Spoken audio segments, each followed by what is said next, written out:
ಅವಧೂತ ಚಿಂತನ ಶ್ರೀ ಗುರುದೇವದತ್ತ. ಪರಿಹಾರ ಜ್ಯೋತಿಷ್ಯ 2026. ಸಮಸ್ಯೆಗಳು ಹಲವಾರು, ಪರಿಹಾರಗಳು ಕೂಡ ನೂರಾರು. ವೀಕ್ಷಕರೇ, ಪ್ರಸ್ತುತ ಭಾಗದಲ್ಲಿ ಪರಿಹಾರ ಜ್ಯೋತಿಷ್ಯ ಪ್ಲೇಲಿಸ್ಟ್ನಲ್ಲಿ ವಿಶೇಷ ವಿಡಿಯೋ 3 ಸಮಸ್ಯೆಗಳು ಒಂದೇ ರೀತಿಯ ಪರಿಹಾರ. ಯಾವ 3 ಸಮಸ್ಯೆಗಳು?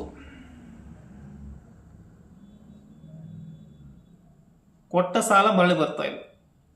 ಯಾರಿಗೋ ಒಬ್ಬರಿಗೆ ಅವರ ಕಠಿಣ ಸಂದರ್ಭಗಳಲ್ಲಿ ನಿಮ್ಮ ಕಡೆ ಬೇಡಿರ್ತಾರೆ. ಬೇಡಬೇಕಾದ್ರೆ ತುಂಬ ವಿನಯಶೀಲತೆಯಿಂದ ನಯವಾಗಿ ಇಷ್ಟು ದಿನದಲ್ಲಿ ಕೊಡ್ತೀನಿ ಅಂತ ಬೇಡಿರ್ತಾರೆ. ಕೊಟ್ಟ ಮೇಲೆ ಆ ಕೆಲಸ ಕಾರ್ಯ ಆದಮೇಲೆ ನಿಮ್ಮ ಮೊಬೈಲನ್ನು ಸ್ವಿಚ್ ಆಫ್ ಮೊಬೈಲನ್ನು ಸ್ವಿಚ್ ಆಫ್ ಮಾಡ್ಕೋತಾರೆ. ನಿಮ್ಮ ಕಾಲ್ ರಿಸೀವ್ ಮಾಡಲ್ಲ. ನೀವು ಭೇಟಿ ಆದರೆ ನಿಮಗೆ ಮುಖ ತಪ್ಪಿಸಿ ಆ ಕಡೆಯಿಂದ ಹಾಸಿ ಹೋಗ್ಬಿಡೋದು. ನಿಮ್ಮ ಕಮ್ಯುನಿಕೇಷನ್ ಮಾಡೋಗಿಲ್ಲ. ಮನೆಯಲ್ಲಿದ್ದರೆ ಅವ್ನು ಮನೆಯಲ್ಲಿಲ್ಲ ಅಂತ ಹೇಳಿಸೋದು ಇನ್ನೊಬ್ಬರ ಕಡೆಯಿಂದ. ಅವಾಯ್ಡ್ ಮಾಡೋದು. ಅವರಿಗೆ ದುಡ್ಡು ತಿರುಗಿ ಬಂದರೂ ಕೂಡ ಅವರಿಗೆ ಕೊಡೋಕ್ಕೆ ಮನಸ್ಸಿರಲ್ಲ. ಇಂಥ ಸಂದರ್ಭಗಳಲ್ಲಿ ಮಾಡಬೇಕಾದ ಪರಿಹಾರ ಒಂದು. ಇದು ತುಂಬ ಜನರ ಸಮಸ್ಯೆ. ಎರಡನೇದು, ವ್ಯಾಪಾರ ವ್ಯವಹಾರ ವಿಸ್ತರಣೆ ಆಗ್ತಾ ಇಲ್ಲ. ವ್ಯಾಪಾರ ವ್ಯವಹಾರದಲ್ಲಿ ನನಗೆ ಗ್ರಾಹಕರು ಜಾಸ್ತಿ ಆಗ್ತಾ ಇಲ್ಲ. ಬಿಸ್ನೆಸ್ಸು ಬೇರೆ ಬೇರೆ ಬ್ರ್ಯಾಂಚ್ ಮಾಡಬೇಕಂತ ಮಾಡಿದ್ದೀನಿ, ಆದರೆ ಒಂದೇ ಕಡೆ ಸರಿಯಾಗಿ ನಡೀತಾ ಇಲ್ಲ. ಮೊದಲನೇ ಕಡೆನ ಬಿಸ್ನೆಸ್ ಗ್ರೋತ್ ಇಲ್ಲ, ಅಭಿವೃದ್ಧಿ ಇಲ್ಲ. ಏನು ಮಾಡಬೇಕು? ಬಿಸ್ನೆಸ್ ಎಕ್ಸ್ಪ್ಯಾನ್ಷನ್ ಏನು ಮಾಡಬೇಕು? ಕ್ಲೈಂಟ್ಸ್ಗಳು ಜಾಸ್ತಿ ಬರಬೇಕು, ಕಸ್ಟಮರ್ ಗಿರಾಕಿಗಳು ಜಾಸ್ತಿ ಬರಬೇಕಂದ್ರೆ ಏನು ಮಾಡಬೇಕು? ಇದು ಒಂದು ಕ್ವಶನ್. ಮೂರನೇದು, ಮನೆಯಲ್ಲಿ ಚಿಕ್ಕ ಮಕ್ಕಳು ಇರ್ತವೆ, ನಿರಂತರವಾಗಿ ದೃಷ್ಟಿ ದೋಷಕ್ಕೆ, ಎವಿಲ್ ಐಗೆ ಗುರಿ ಆಗ್ತಾ ಇರ್ತವೆ. ಇಂಥ ಸಂದರ್ಭದಲ್ಲಿ ಏನು ಮಾಡಬೇಕು? 3 ಸಮಸ್ಯೆಗಳಿಗೆ ಒಂದೇ ರೀತಿಯ ಪರಿಹಾರ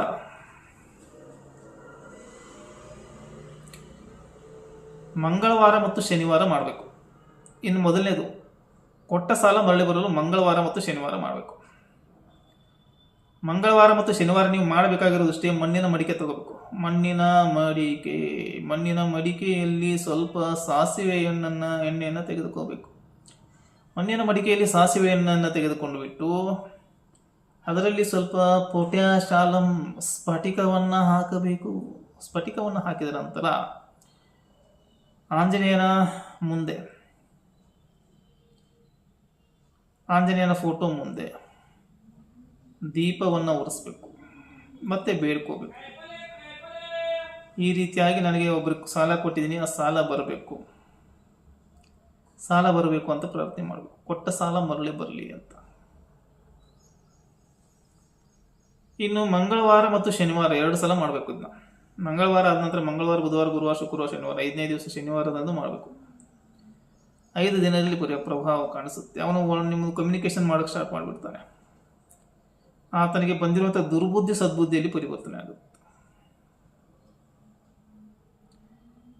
ನೆಕ್ಸ್ಟು, ವ್ಯಾಪಾರ ವಿಸ್ತರಣೆಗೆ ಇಲ್ಲಿಯೂ ಕೂಡ ಸೇಮ್ ಮಾಡಬೇಕು. ನಿಮ್ಮ ಆಫೀಸ್ ಇದೆ ಅಥವಾ ಅಂಗಡಿ ಇದೆ, ಬಿಸ್ನೆಸ್ ವ್ಯಾಪಾರಕ್ಕೆ ಕೆಲವರು ಅಂಗಡಿಗಳು ಇರ್ತವೆ, ಮರ್ಚೆಂಟ್ಸ್ ಇರ್ತಾರೆ. ಇನ್ನು ಕೆಲವರಿಗೆ ಆಫೀಸ್ಗಳು ಇರ್ತವೆ ಬಿಸ್ನೆಸ್ಸಿಗೆ. ನಿಮ್ಮ ಆಫೀಸ್ ಅಥವಾ ಅಂಗಡಿ ಅದರ ಮುಖ್ಯ ಡೋರ್ ಇರುತ್ತೆ, ಮುಖ್ಯ ದ್ವಾರದ ಬಳಿ 2 ಕಡೆ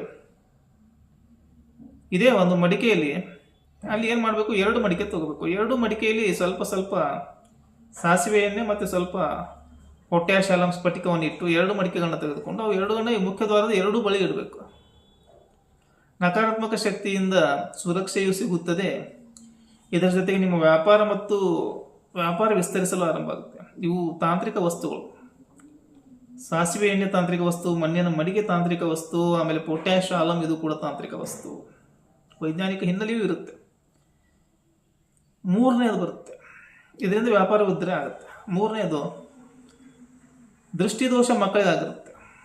ಆಗ ಮಣ್ಣಿನ ಮಡಿಕೆ, ಸಾಸಿವೆ ಎಣ್ಣೆ, ಅದರಲ್ಲಿ ಪೊಟ್ಯಾಶಾಲಂ ಅಥವಾ ಸ್ಫಟಿಕವನ್ನು ಹಾಕೋದು ಸ್ವಲ್ಪ ತುಂಡುಗಳು.